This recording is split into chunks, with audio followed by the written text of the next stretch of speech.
All right, thank you very much. I'm hoping everyone can hear me okay. And I'm excited to get started with you to talk about something that I've been kind of keeping an eye on for quite a few years now, working in the public health space. So today we'll be looking at a presentation that I've put together called High Insights, Unraveling the Potency Puzzle of Marijuana. So with that, I want to go ahead and get started and talk a little bit about why am I talking about this? Why is some guy from Indiana talking about marijuana today? First, I want to highlight that I'm the co-founder of Mezzo Solutions, and I head up the community health division of our organization that provides mental health education and support to organizations and communities. So I create educational opportunities and help spearhead different initiatives across the state of Indiana, some into Ohio, and offer some support kind of all over the United States. Next, I want to talk about the fact that I'm a community health advocate. I've worked with a lot of local coordinating councils here in Indiana, and I'll talk more about what that is towards the end of the presentation. But currently, I serve as the treasurer of the Drug-Free Wayne County Partnership in my home county of Wayne County, where we're trying to create resources for prevention, treatment, and law enforcement of all substances. So I've been engaged in this work for quite a few years, also supporting the drug-free initiative program through the CDC and the White House. So I've really been trying to keep track of what's happening in this field of cannabis and the THC potency that we're seeing across the United States. And also, I have lived experience of what it's like to be impacted on an individual, family, and community level when it comes to substances that are not just illicit, but also commercialized, which again, I'll talk more about the difference between those in a few slides. So today, the framework of what we'll be looking at is we'll be investigating the historical transformation of cannabis in the United States. And also, you might have noticed that I changed the language a bit from marijuana to cannabis. And that is because we're always learning in this field. And during some research I've been doing in the past few months, I found a lot of information about how even the word marijuana has some negative connotations when it comes to racial discrepancies, and how the name marijuana was actually used to bring down Hispanic populations during a lot of the prohibition piece of the cannabis industry. So cannabis is actually the scientific name for a family of plants that share the common thread of THC, both low and high potencies. So for the remainder of this, except for the next slide, you'll be hearing me use the word cannabis instead of marijuana. Next, we'll be looking at the societal perceptions of cannabis use in the United States, exploring the public health impacts of cannabis use, and then looking at some policy and prevention strategies that we as individuals can actually take on in our personal life and our communities, and also some things that policymakers can adapt and use to help with this problem that we're seeing with high potency cannabis and THC products. So on the screen, what you'll see is an older lady sitting with a hot cup of tea, sitting probably in her living room. She has a nice lamp next to her. And in front of her is a potted plant on a table that looks a lot like a marijuana plant. It's probably a marijuana plant. And above it, it says, "This is not your grandma's marijuana." Now, I'm not saying that your grandma indulged in the use of cannabis. I'm not saying that mine did or didn't. I'm just saying that we really need to talk about the fact that the potency in cannabis, the THC level in cannabis, has really skyrocketed over the past few decades. And in a minute, I'm going to pull up a chart to really help you look at this difference. But I really wanted to highlight the fact that it's changed. Cannabis has changed over the years, and it's something that we should really keep an eye on when it comes to the potency level. So this is not your grandma's marijuana. I shared that at a coalition meeting last week. I got a lot of laughs about it. It's kind of funny to think about, but really take it to heart. This is not the cannabis that it once was. So on the screen, I'm going to share a timeline of THC potency levels over the years. This was data that was actually captured by the University of Mississippi, where they have a contract with the National Institute of Drug Abuse to analyze illicit cannabis that is taken in from law enforcement to measure the THC levels. So keep in mind, this is illicit cannabis that was confiscated by law enforcement and then analyzed through the University of Mississippi. And throughout this presentation, you'll see all of my sources at the bottom of each page. So you can take a look and see where this data came from for yourself. And also, hopefully this will help you share it out in the future. So back in the 1970s, there was reports of THC levels within cannabis flower being around 1 to 2% THC, a very low level of cannabis, of THC in the cannabis. People think of this as kind of, the hippie or the Woodstock weed of the world. This was cannabis that was very low grade. As we progress, we see that by the 1990s, we were getting close to 4 to 5% in this illicit THC that was confiscated. And then by 2010, we were hitting about 7 to 10%. And then from there in 2020, we were hitting around 16 to 17% THC.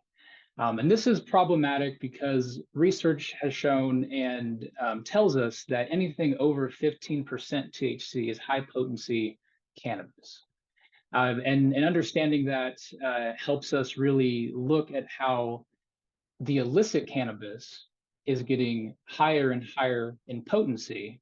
But also in the next few slides, we'll be actually looking at the medical and recreational cannabis that's available on the market and all the byproducts of that, and looking at their THC levels as well. So remember, this is just the illicit cannabis and the THC levels that have been analyzed.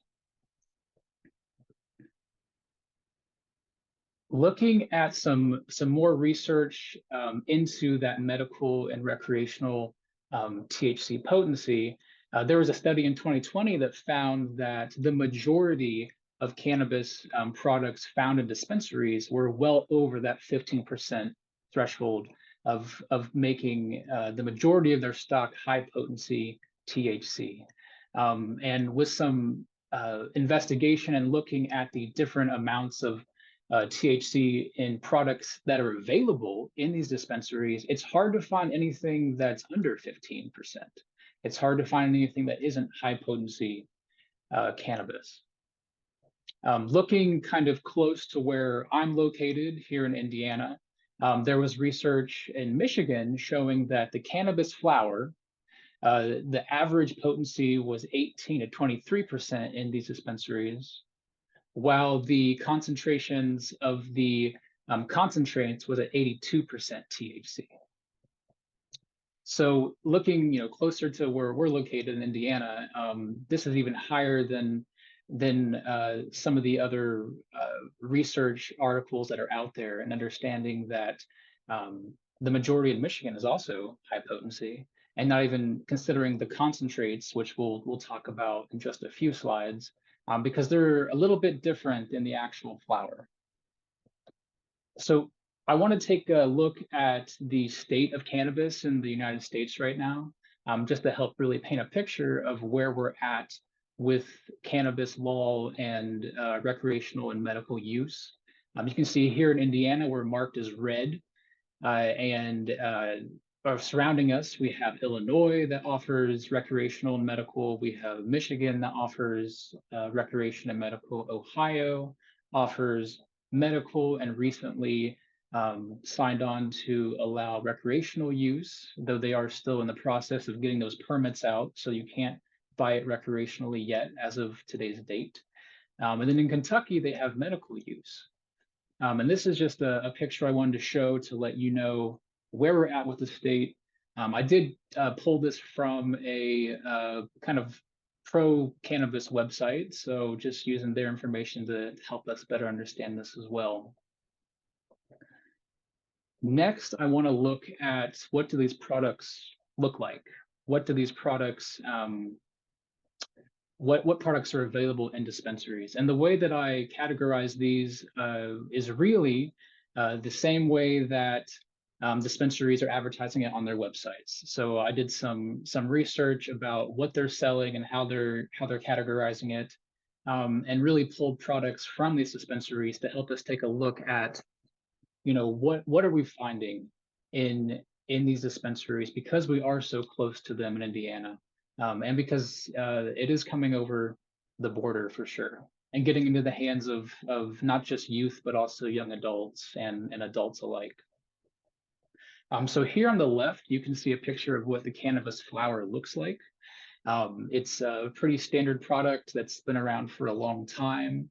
And on the right, you can see a cannabis pre-roll, which is another thing you can buy at a dispensary, which is a pre-rolled kind of cannabis cigarette that is ready to go. And the thing to keep in mind about these products is that the majority is still over that 15% threshold for high potency. And this includes all the way up to, we were seeing 30 and 40% THC in these flowers, thanks to cultivation techniques and ways of creating these strains that are high potency. So remember, back in the 70s, right, in grandma's time, this would be 1 to 2%. And now we're seeing 30 to 40% THC in these products alone. And we'll be talking about the health impacts of cannabis and high potency cannabis later on in this presentation. But just that jump from the 70s until now, from 1 to 2% THC to 30 to 40 in just the flower, is problematic, but it doesn't stop there. So the next category that we see a lot of the time is vapes, right? THC vapes. Maybe you've heard of them in your community. Maybe you've heard of them, around, and they function just like a tobacco or nicotine vape. They have ones that are disposable, like the one on the left, where you can see they have this nice ad about how it's clean, tested, and 100% Michigan.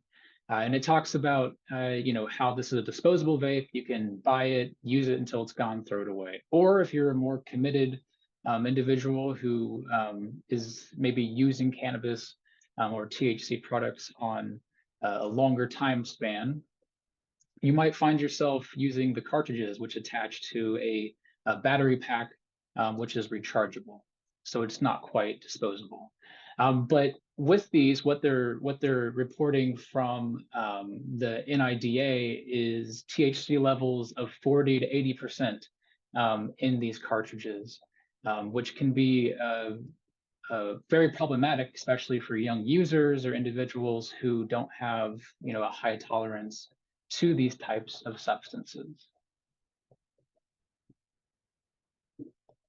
Next is really a big category that I'm going to break down and give some definitions about these products. But these are the concentrates. Concentrates is the product of using techniques to extract THC straight from the cannabis flower or plant, which creates a very strong substance that is consumed in various ways, and we'll talk about those ways in a second. First, I want to talk about the THC distillate oil, which is a product that is used in various ways. It could be smoked, it could be ingested, but it's a highly concentrated, thick, and viscous oil-like liquid that can range from an amber to a clear color, and it's derived from a cannabis plant extracts. And again, this is smokable or edible, and they use different tools to make that happen. And I want to take attention to the fact that some of these products can go up to 95% THC. So very highly concentrated THC in these concentrate products. Next, we have something called wax, which is made from extracting THC, which is, again, that psychoactive compound from cannabis, using different solvents. And when we're talking about solvents, we're talking about butane or CO2, so that chemical reaction.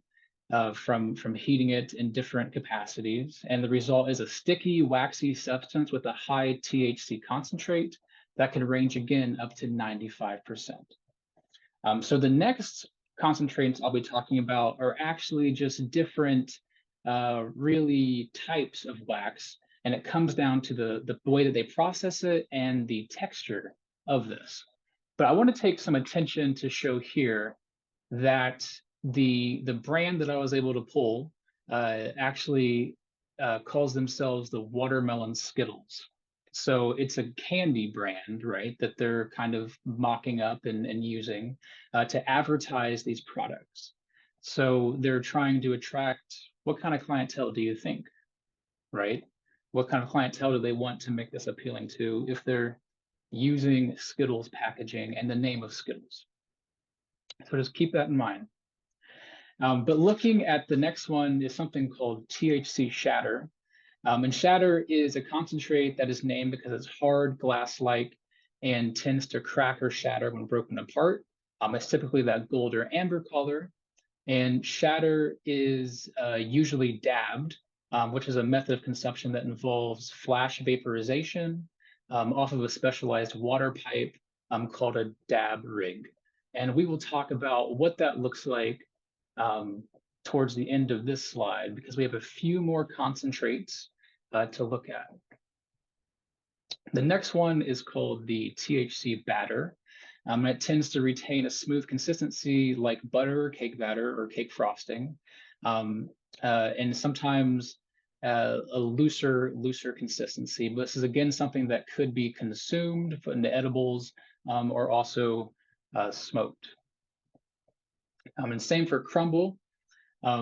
Crumble is a dry cannabis concentrate that is powdery and crumbles easily. Again, it's made through that solvent technique by using butane, propane, or CO2. And it's a kind of a looser version of the batter. Next, we have the sauce, right?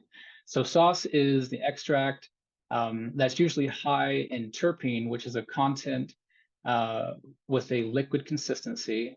And they use this primarily to bring out different flavors that's found in cannabis and THC products. The next is sand, which is something that I learned about pretty recently, which I thought would be interesting to talk about here today. It's a highly refined THC product.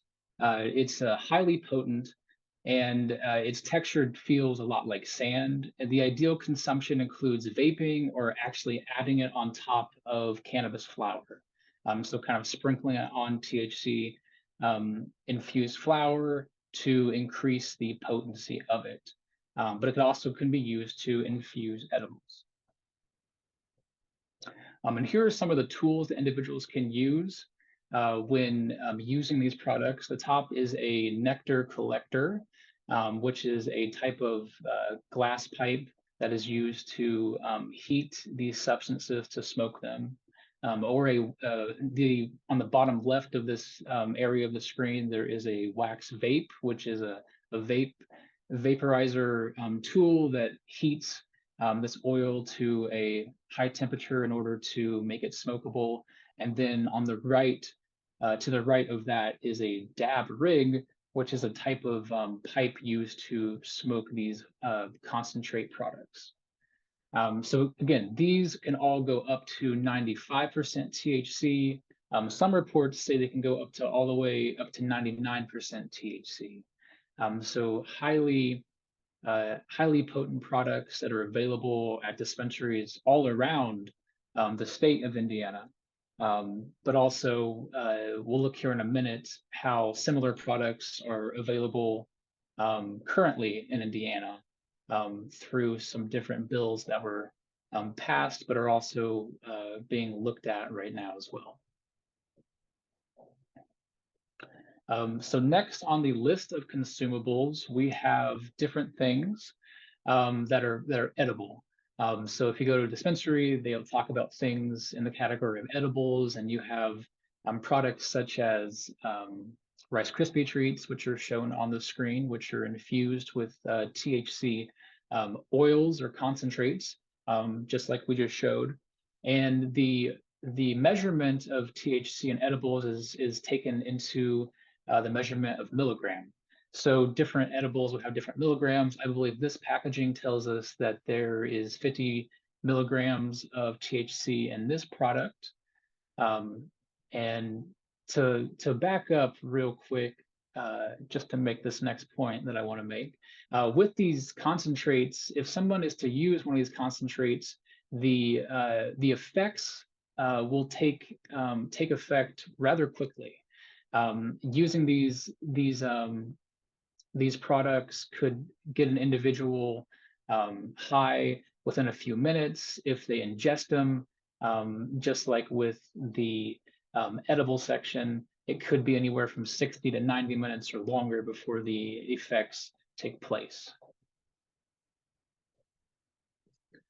Next, we have this type of candy that's called a cone, which is a little ice cream cone full of, it looks like chocolate that is infused with THC.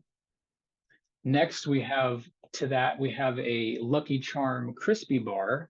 And again, observe the cartoon, observe the kids cereal marketing, and ask yourself, who are they marketing to in this capacity? Below that, we have a Nerds rope that's infused with THC. I want to point out that these are not the actual brands that are producing these products. These are people who are copying popular snack foods and cereal foods in order to market their THC product. And within these, again, we're seeing milligrams of, up to 50 milligrams per either serving or packaging, 100 milligrams up to 200. So the milligrams is really just about the amount of concentrate that they've added to the product.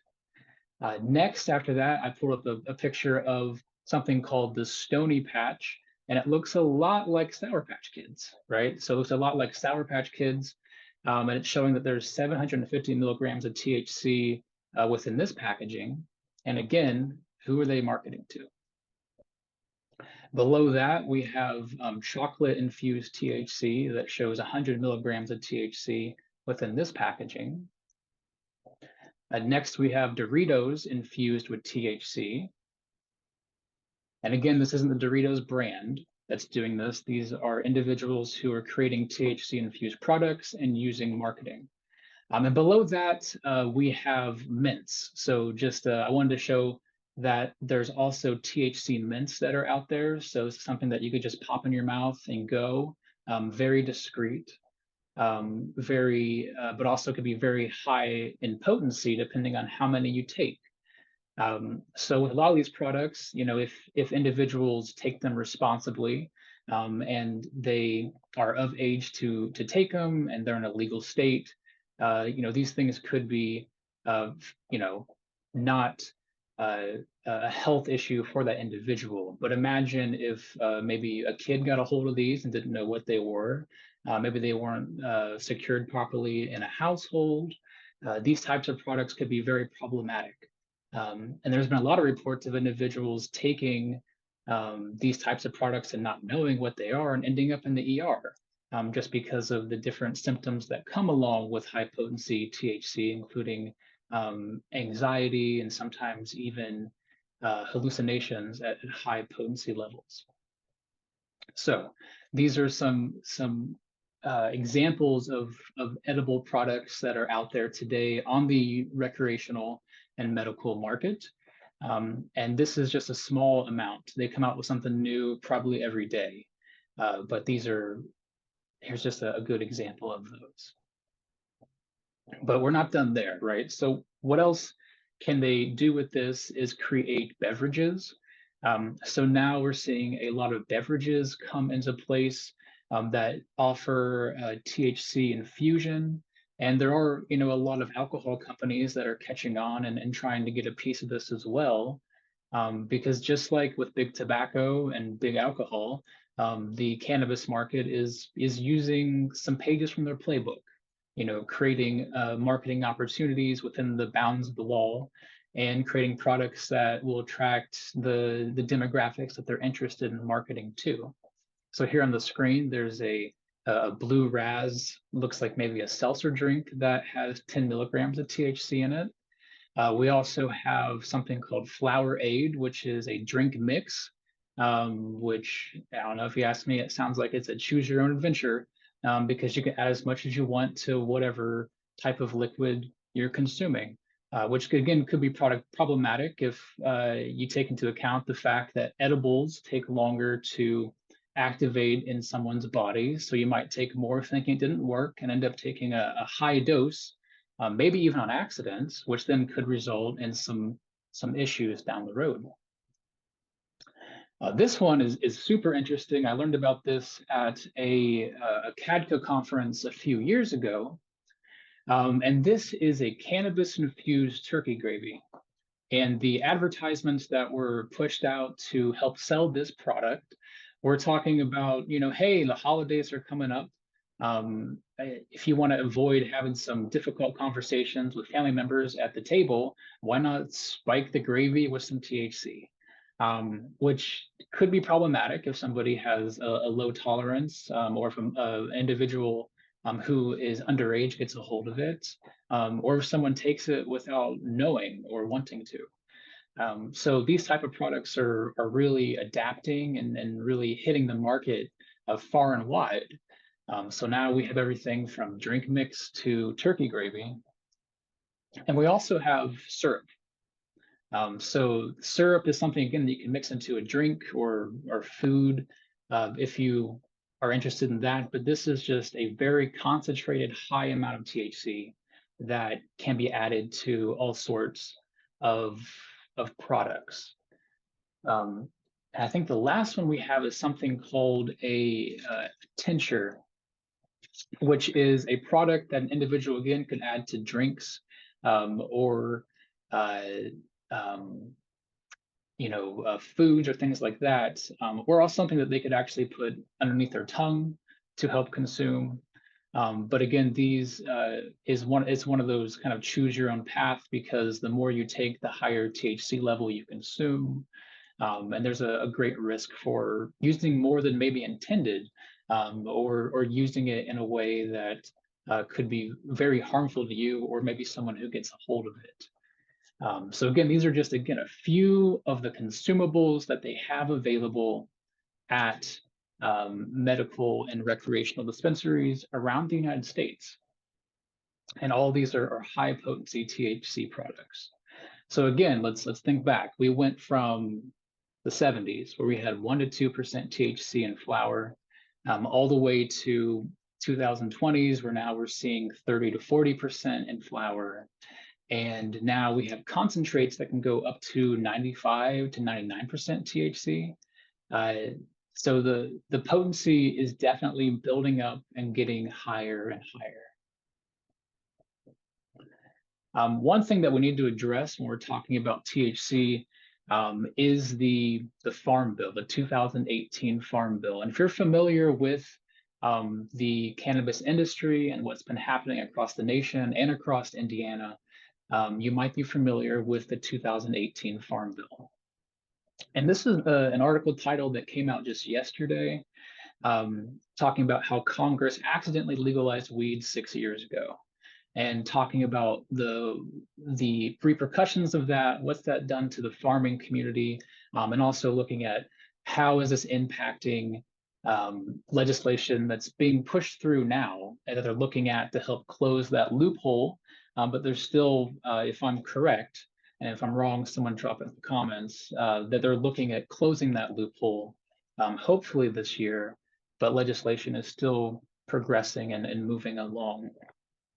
So this Farm Bill legalized hemp cultivation in the US, and hemp is a variety of cannabis sativa with low THC levels that has no more than 0.3% THC by dry weight. This legalization included hemp-derived products like CBD, leading to a significant loophole regarding THC products.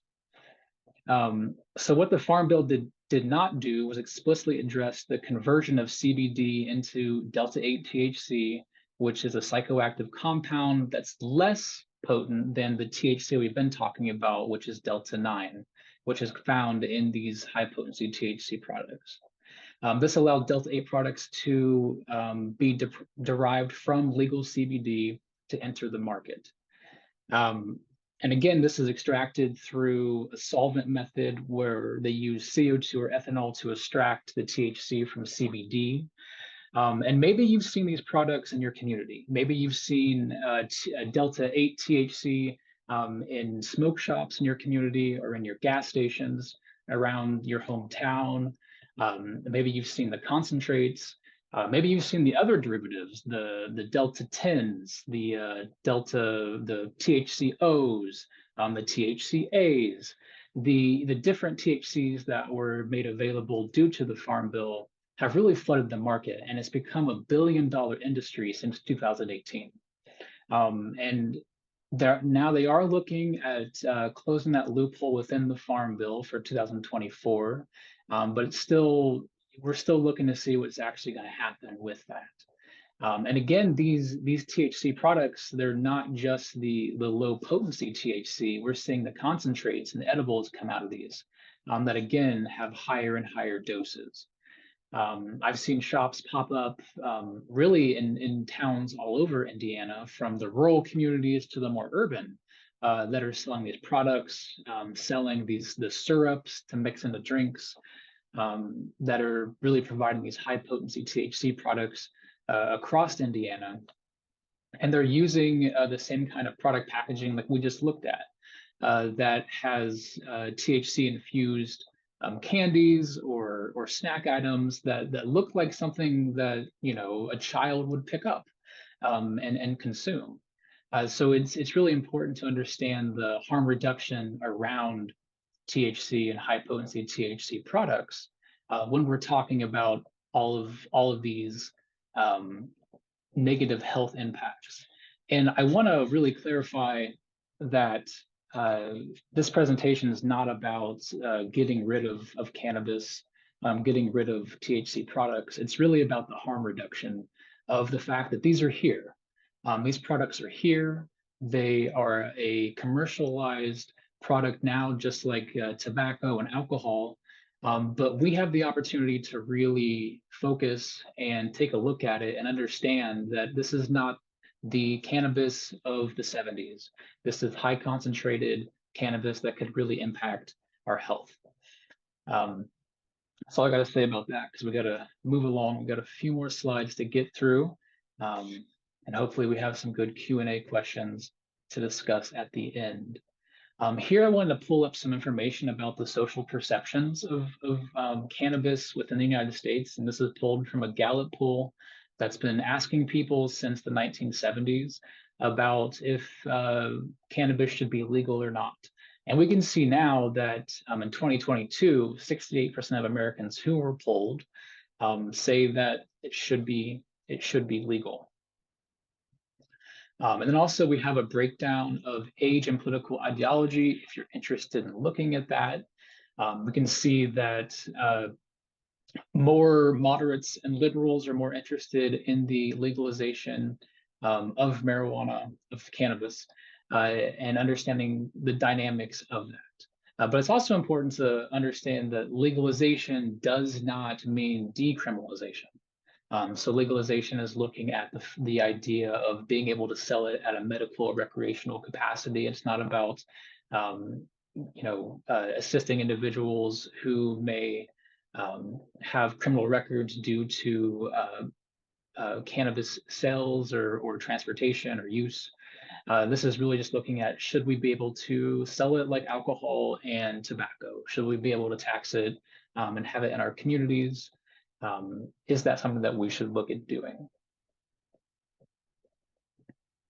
Looking at the public health impacts of high potency cannabis, I want to talk about the short-term and long-term impacts of this substance.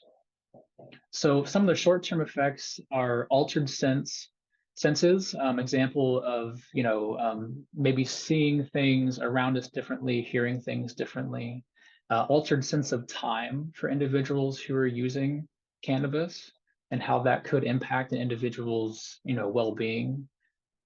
Looking at changes in mood, looking at the fact that some users of cannabis have reported high anxiety or even depression from using, or even after prolonged use, not using cannabis. We have impaired body movement, so not able to control our muscles like we once would. And thinking about that could really help us think about some of the risk factors of using cannabis, especially high potency cannabis, if we're going to be operating a heavy machine like a car or construction equipment, or even just being out, for a walk near a road, knowing how to keep ourselves personally safe.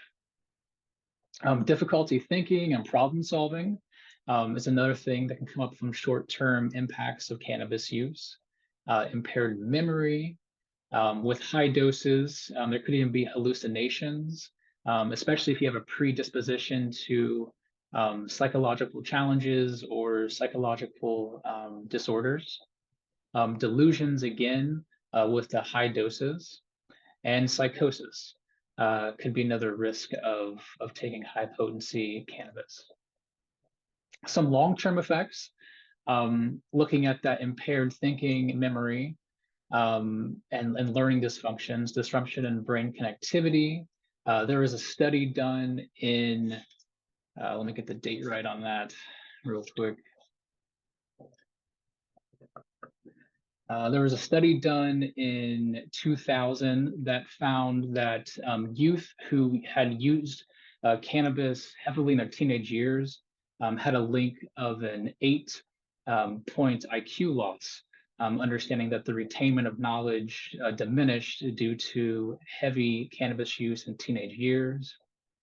Cannabis use can lead to a substance use disorder, which can develop into addiction with severe cases. And also problems with child development during and after pregnancy, which is something that we've heard about, and we talked about with some of the clients that we work with at Mezzo Solutions, navigating kind of that information of, is it okay to use cannabis when you're pregnant? And there's been some studies found that cannabis use during pregnancy has been linked to lower birth weight, increased risk of brain and behavioral problems in children. Children exposed to marijuana in the womb have an increased risk of problems with attention, memory, and problem solving compared to unexposed children. And also THC can reach amounts in breast milk that could affect a baby's developing brain. So even if an individual is breastfeeding, the THC could be problematic for their baby. So something that we should also keep in mind and really talk about when we're thinking about these products in that medical and recreational capacity. So a lot like when we think of tobacco or alcohol, we say you shouldn't drink or smoke during pregnancy. We should also include you shouldn't drink, smoke, or use cannabis during pregnancy. I wanted to take a look at cannabis use in the USA because we saw where it was in potency level, where it's at now, what kind of products are on the market, understanding the impacts of this product on us. And now I want to talk about the state of cannabis use in the United States.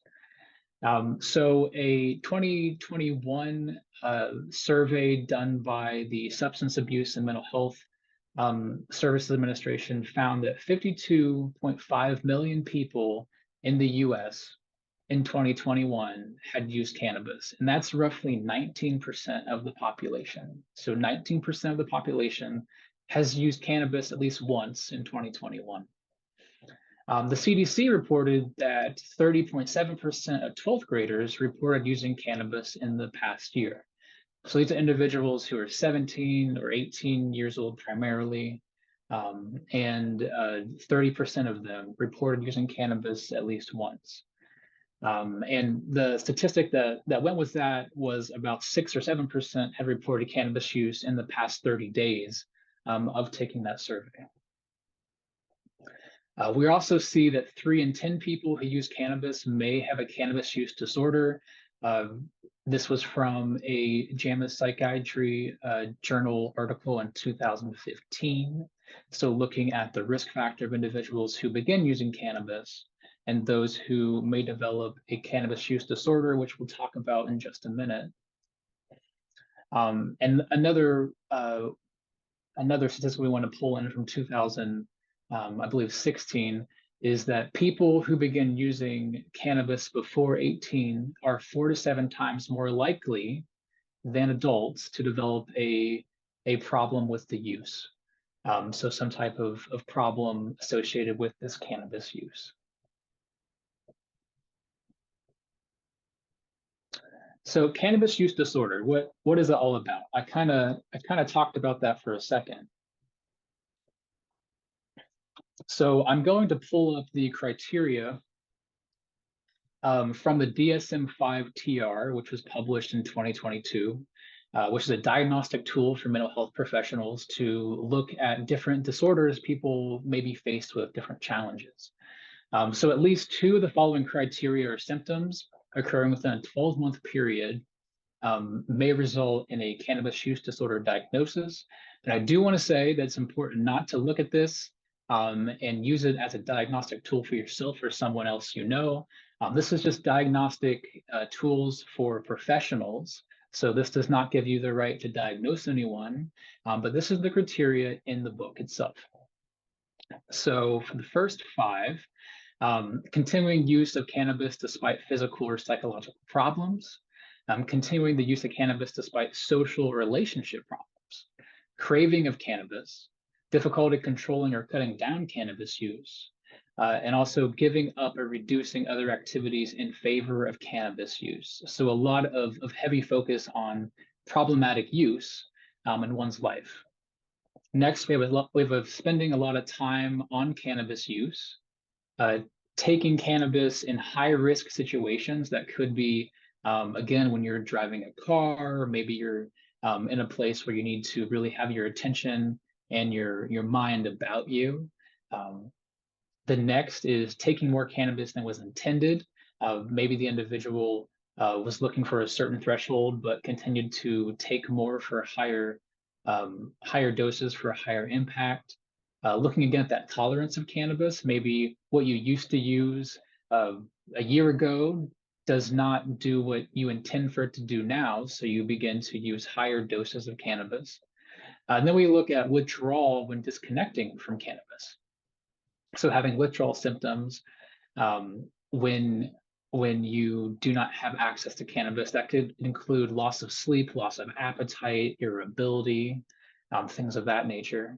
And also problems at work, school, or home as a result of cannabis use. And there's different kind of measurements of cannabis use disorder, including mild, moderate, or severe, depending on the number of symptoms that an individual is experiencing. So I just wanted to highlight this to let you know that cannabis use disorder is a real thing. It's got diagnostic criteria in the DSM-5 TR. And if you or someone is struggling with cannabis use and they're finding it very problematic, it's always good to reach out to your primary care physician or a mental health professional who you're connected to. But if you're not connected, even going to your health department is a good way to get connected to some kind of supportive services as that kind of clearinghouse for your community health.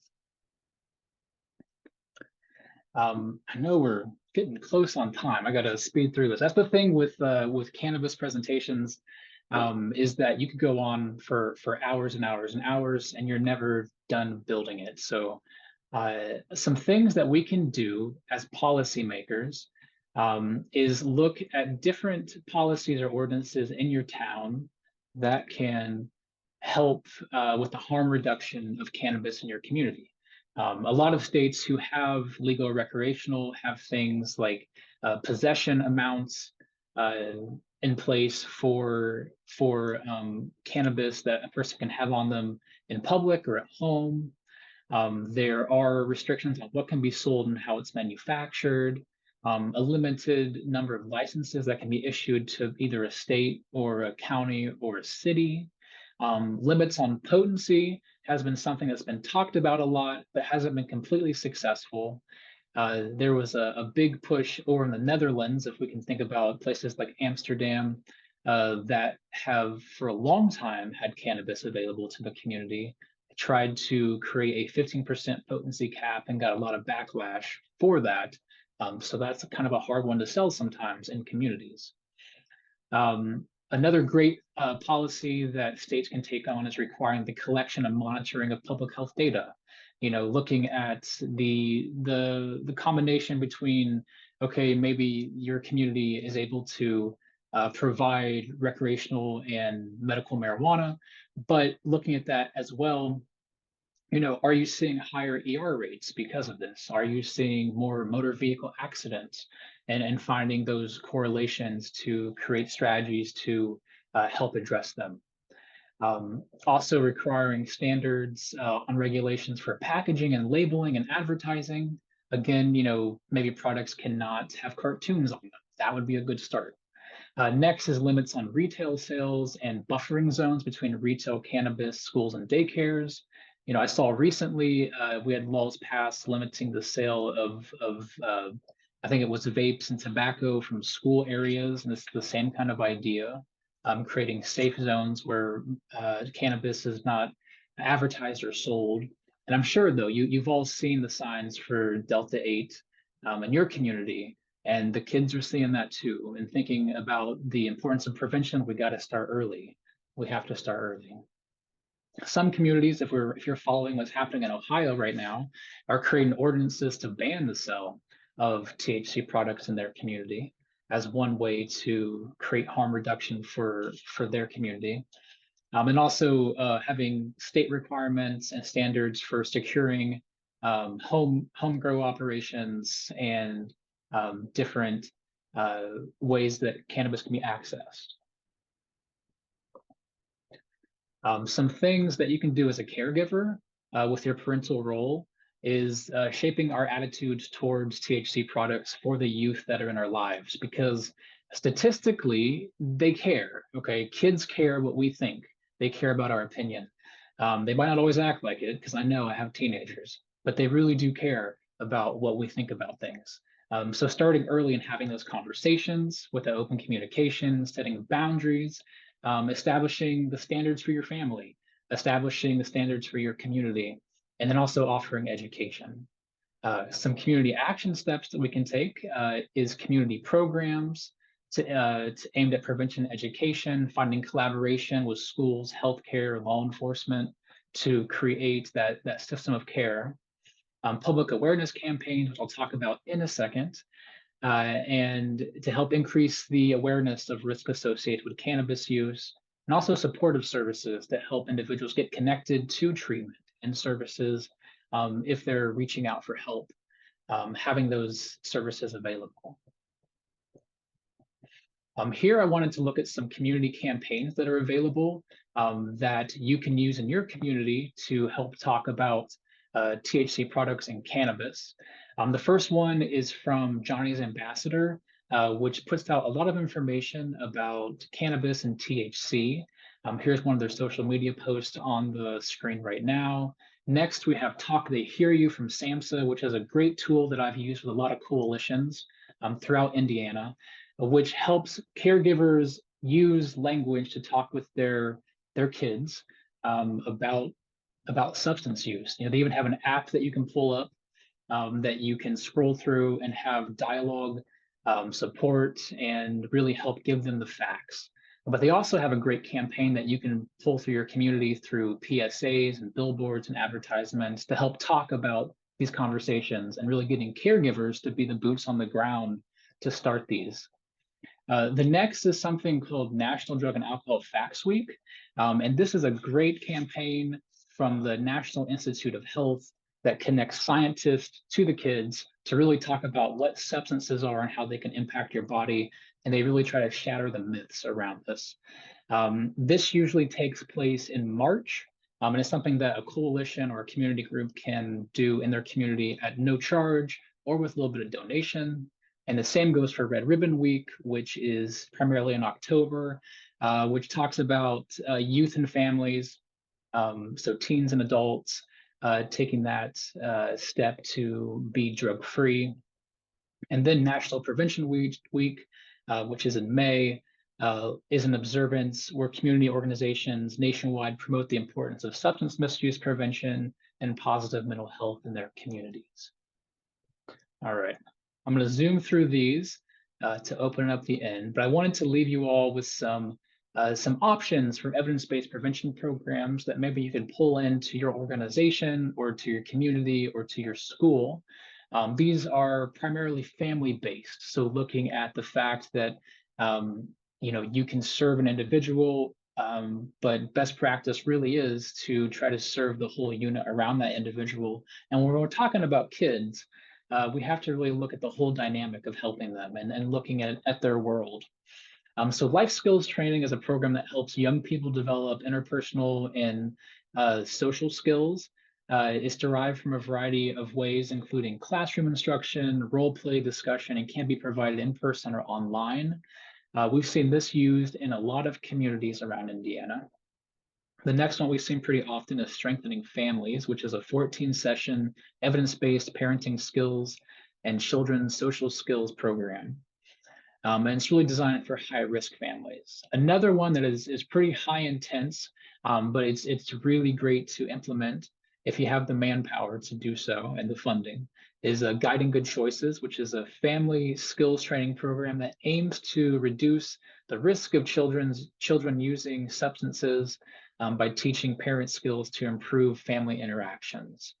And this is something that can be implemented in schools or in the community. We've seen different organizations like Boys and Girls Club champion this one. So it's something that you could definitely pull in, and you could definitely find funding for it in your community. So with that, I told you to do some campaigns. I told you to bring in some evidence-based prevention programs in your community. But now I want to talk about what you can do today. And I think that one of the best things you can do is get involved.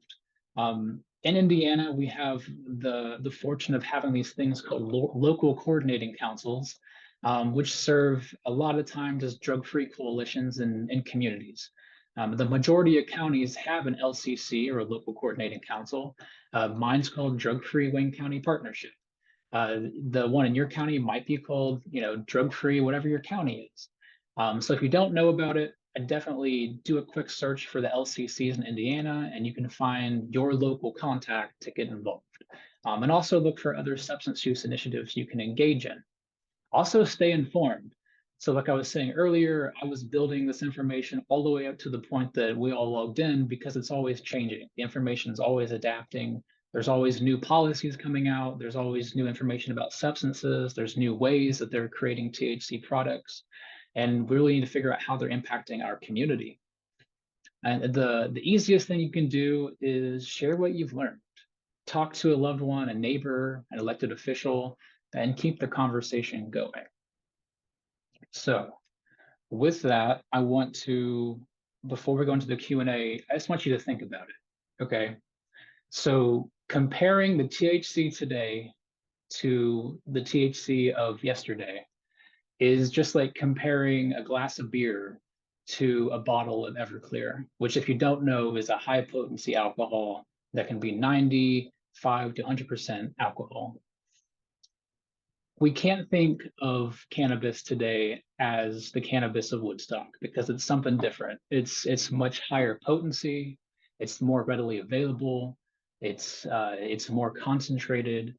And we honestly don't have enough research to know all that it can and cannot do to our bodies. So if you hear of someone using THC, if you know of someone using THC, share information with them about the difference. Okay, a joint is way different than a dab.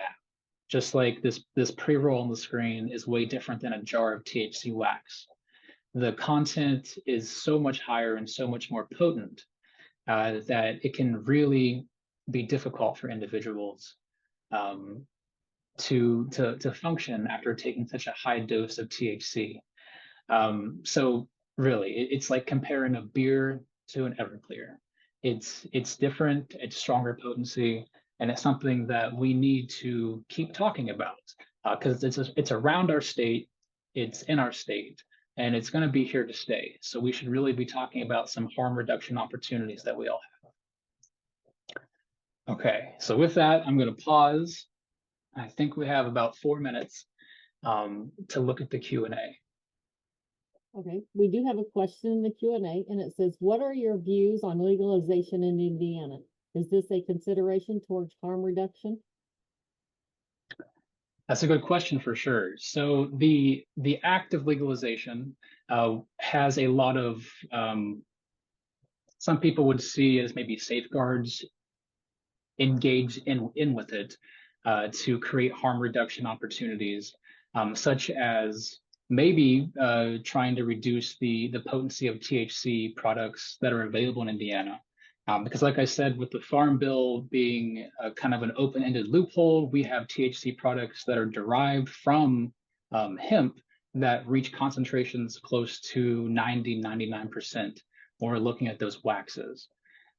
So with legalization, if we were able to create policy that protected youth and families and individuals and increase access to treatment, I think that would be a good harm reduction approach to support Indiana residents. Okay, and another question, would legalization help regulate the product and potency? Yes, yeah, if there was some type of policy written into the law that said that potency had to be 15% or lower, than the dispensaries who are operating in the legal realm would have to follow that. So that would help bring it down. But still, we're surrounded by states that do not cap the potency at all. So it'd be very easy to get cannabis into the United States, into Indiana, that would be higher potency. An interesting thing, though, that we see is that there are a lot of caveats to legalized states where you cannot transport cannabis grown from Illinois into Indiana or into Ohio or into Michigan, even for legal sale.